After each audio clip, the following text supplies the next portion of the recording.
So CD Projekt Red just announced that update 2.0 for Cyberpunk is dropping on September 21st. And yes, I've been playing the new update as well as the expansion for the better part of the past day. Huge thanks to CD Projekt Red for providing me with early access to Phantom Liberty. You're of course going to have my full-on impressions on September 20th. But until then, I want you to ask me anything you want, spoiler-free of course, about the new update and the expansion, and you're going to have a bigger video, spoiler-free again, on September 20th. And also don't forget to check out Phantom Liberty expansion completely free of any DRMs on GOG.com using my links down below in the description as well as the pinned comment. It's an affiliate link, but it also helps the channel out a ton. Anyway, the new CGI trailer looked absolutely stunning, fully featuring Idris Elba aka Solomon Reed. In this case, it appears to be a prequel to the events that kickstart the Phantom Liberty expansion, so he is planning his escape at some point. And by the way, quick look at this really interesting kind of tech that he's using. I'm not even sure if that's in the expansion, but he seems to be capable of changing his clothes on the fly, possibly to avoid detection. It also seems that he and Somi, aka Songbird, are collaborating in these shots, so it was later revealed that she was actually his protege and there is a deeper connection between the two. But towards the end of the CGI trailer, things go wrong and then there's a 7-year time skip, which I believe brings us to present day and a great tie-in to the start of the expansion. We see the NUSA AV, we have Songbird inside, and probably President Myers addressing her in one of these shots, though we don't see her face. And this, I believe, just ties into what we see from the ground level in the game and from the gameplay reveals we had up until this point.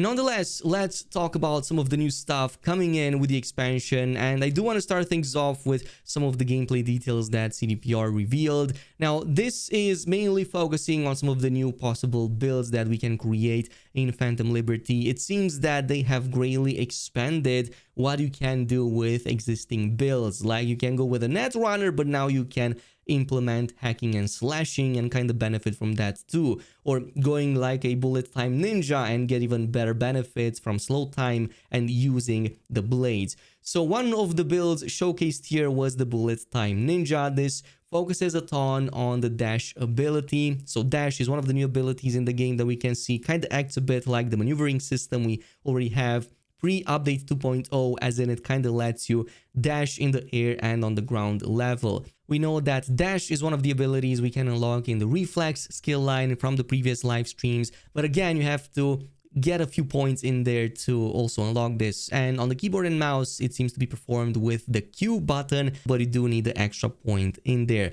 But another even bigger perk that has been introduced for the katanas or for the blades is the one called Deflect Bullets. And this lets us deflect bullets back at the enemy. We can see their reactions in some of these shots. So it's not just blocking incoming damage like in the current version, but also retaliating against the enemy. And it seems that there's going to be some other perks in there too.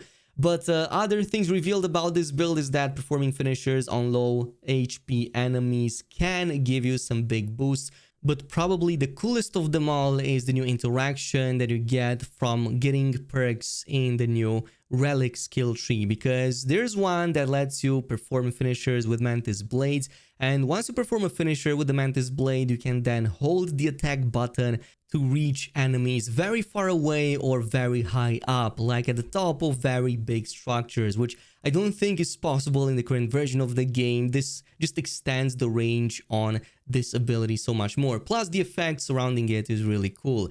There's also the hack and slash netrunners. So according to CD Projekt Red, netrunners are no longer like the stealthy, stay behind walls, very creepy kind of infiltrators, but instead now they can also combine hacking and slashing to benefit from that and power up their hacking abilities.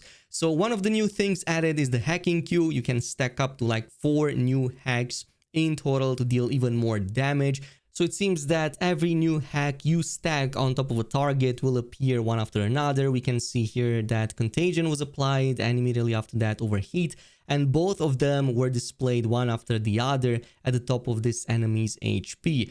Even more exciting is the new car hacking mechanics. So not only can you take full control over a car and like just navigate with it and make it drive wherever you want to drive it into, but you can also make it detonate after a certain period of time, so making it essentially into a ticking time bomb that you can just rush into a group of enemies and take them down, which I find really cool and so Netrunner-like. Now, the third build is the Savage Slugger Solo, and this seems to be mainly focused on the body attribute. It's mainly making use of the Wrecking Ball and the Quake perk. So Wrecking Ball is kind of like a gap closer ability. You just rush towards enemies and basically hit them with blunt weapons. And then there's also Quake. You can jump up in the air and then do this knockdown effect that deals AoE damage to surrounding enemies. But you can combine that with the Air Dash, which we know is found in the Reflex category, and do an even more powerful effect that knocks down everybody once you reach down, so you can just destroy them very easily. They also talked about an Obliterate perk to power up shotguns to, I believe, essentially dismember enemies, and there are many more new finishers in there, including this new Throw Enemy perk. So if you ever wanted to roleplay as part of the Animals gang, yeah, you can probably do it with this perk right here and essentially use these finishers with the blunt weapons, throw enemies, and also gain advantages, because it seems that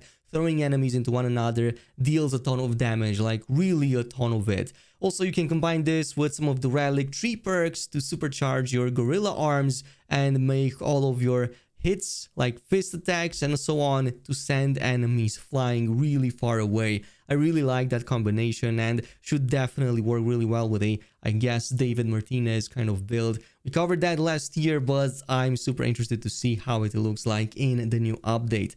Now, speaking of the new update, you can play around with all of these perks and check them all out via the build planner. CD Projekt Red has released a build planner where you can check out all the new skills and abilities and create your own build ahead of update 2.0. Maybe you want to create a build right now that makes use of certain abilities, or just jump right into it. When that happens, this is going to be possible via the link, and you can find it down below. Now, besides these, we also have 3 new music stations to pick between, including Darkstar, Impulse Station, and Growl FM. Darkstar includes more moody, dark tracks and combines music from all around the world, at least in the world of Cyberpunk. But the Impulse Station I find most interesting because it includes tracks that Idris Elba himself has been rapping and produced. So these are unreleased music tracks that he has helped created or even created himself. And not just that, he's also the DJ that seems to have some dialogues when you tune into the Impulse Station. Anyway, that is about it with the news for now. I'm going to follow up very soon with a ton more content, also theory crafting and going over the new abilities and some of the best builds I'm going to start with in Phantom Liberty. So expect a ton of content surrounding update 2.0 and the expansion coming really soon. In the meantime, thanks so much for watching, and I'll see you in the next video.